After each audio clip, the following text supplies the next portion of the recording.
The story takes us back to the year 432 of the Holy God calendar, where we see Leonis being guided by someone in the Sidon wastelands. The man explains that they're already short-staffed in the quarry and can't afford to have a gargoyle terrorizing them.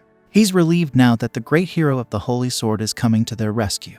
Leonis modestly says that he's just doing his duty because the crown ordered him to keep this area safe.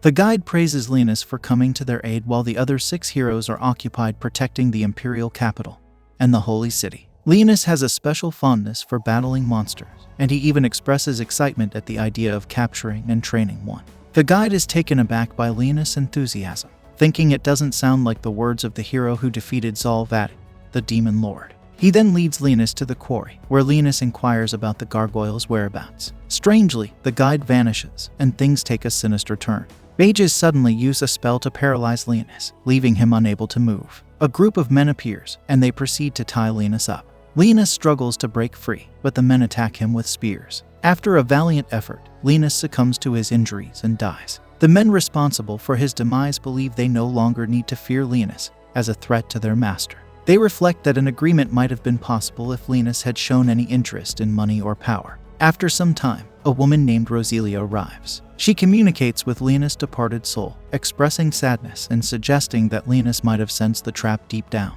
She acknowledges him as the world's savior who fell victim to those in authority. Leonis responds that such stories are not uncommon.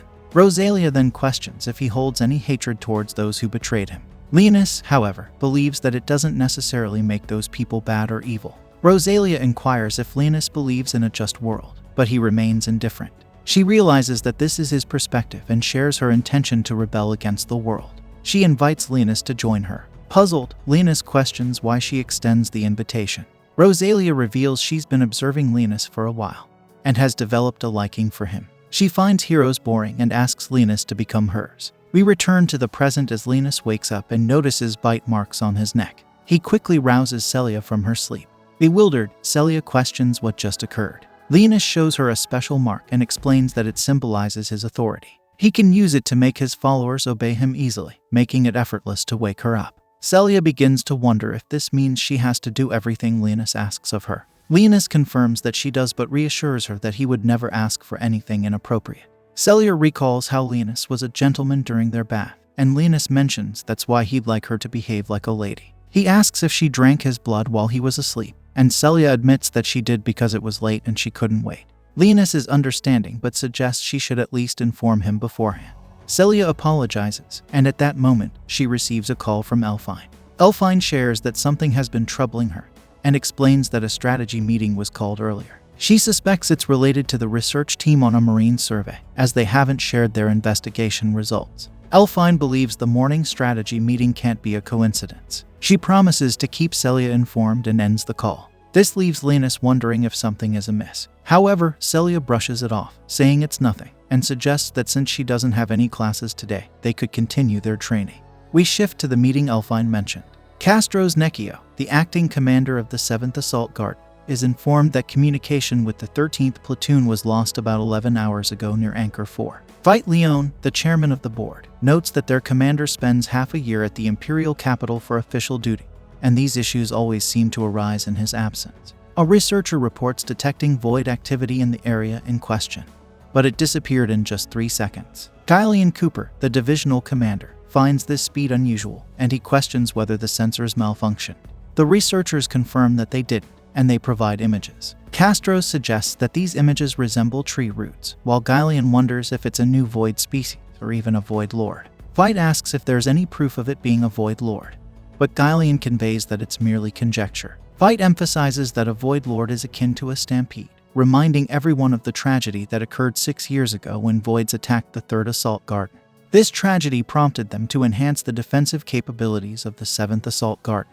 Baldur Valery, the military advisor, mentions that civilians regularly practice drills due to the past tragedy. Veit raises concerns about the demi-human district, where people resent the Empire's rule. He questions whether Baldur is confident they won't incite panic.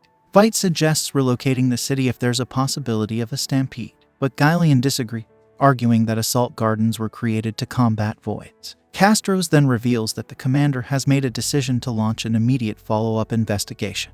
Gylian agrees and states that he'll assemble a reconnaissance in force squadron, comprising their top 3 platoons, to carry out this mission. The scene shifts to Celia, who is engaged in training. She faces training robots, and with her skills, she easily overpowers them. Leonis is impressed by her technique and wonders if she had received sword lessons. Celia shares that she had learned the basics from her family when she was young but has been self-taught since joining the academy. She modestly admits that she can't compare to someone as skilled as Sakuya. Leonis believes that a vampire queen's true potential lies in her mana supply and expresses his intention to teach Celia sorcery in the future. He suggests that turning her into a spell blade might be their best course of action. He mentions preparing practical opponents for her, erects a barrier, and summons some of his lowest-ranked minions. He encourages Celia to engage with these minions and test her abilities. Celia accepts the challenge and successfully defeats the summoned minions. However, as time goes on, fatigue sets in.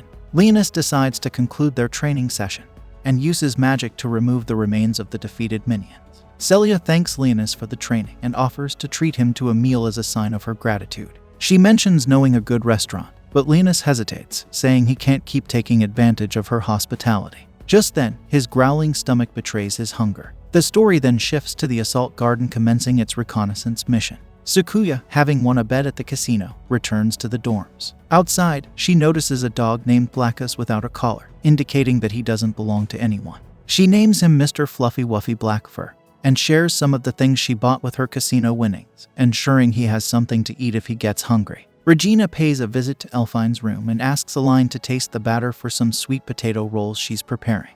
Aline finds it perfect. Sakuya enters the room and shares her encounter with the dog. She mentions her intention to introduce him to the others sometime. Sakuya takes the other cup of batter to eat as she's feeling hungry. Regina is curious about why Elfine is wearing her school uniform on their day off. Elfine explains that it's a precaution, as she needs to be ready whenever their teacher calls her. She reveals that she has been tasked with gathering and analyzing intelligence. She mentions that the platoon that went on the Marine survey still hasn't returned, and a reconnaissance in Force Squadron has been dispatched to investigate.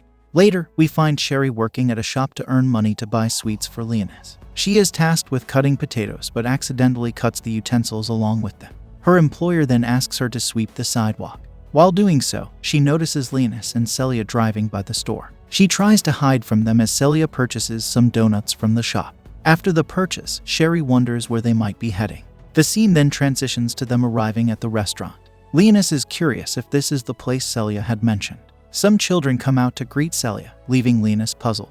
Celia explains that this place is both a restaurant and the home of these kids. She asks Leonis to be friendly with them, mentioning they are close to his age. Leonis observes that these kids might be orphans like him and contemplates how their lives must differ. However, the situation takes an unexpected turn when one of the kids playfully flips Celia's skirt. After the kids playfully flipped Celia's skirt, Leonis felt the urge to teach them a lesson.